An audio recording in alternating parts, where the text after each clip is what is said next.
Hello, Serge here from the back porch. Clipboard, we have a question. Very short one, but quite to the point and quite good. Richard asks, Dear Serge, when I'm about to take my backswing, what should I be thinking? I seem to be thinking what the ball has done before I hit it. Thanks, Richard.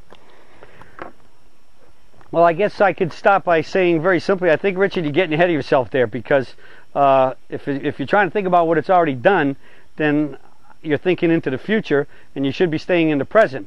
What I'm thinking about is what I want my ball to do. And so I think I have kind of two thoughts there. Number one, I'll always have a swing thought, and as I've stated, basically we could basically only have one swing thought in a swing, maybe two if you got like a takeaway, and then maybe something about the finish. There's a little split second in there that your brain can flow from one to the other.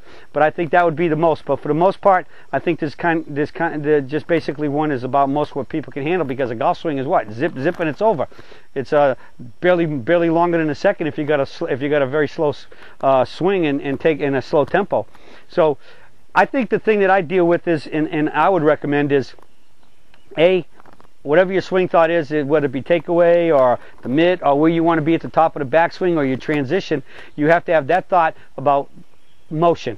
And then I think the only other thing is that I know in my mind, even if I'm hitting a regular golf shot, I'm just trying to hit my normal golf swing, to hit my normal golf shot, I have the picture in my mind of what that ball's going to do in flight, in terms of if it's launch angle and its height, which means that'll change from club to club, meaning a higher lofted club like a pitching wedge will launch much faster up in the air versus a 4-iron, and so I have that picture of what I want, and that picture for me kind of like plugs in all the muscles as to how they should work. So my mind tells my muscles. That's why I believe there's no such thing as muscle memory. It's mental memory. The muscles only move because messages are sent from the mind to trigger the muscles when to move, how to move, and in what order to move.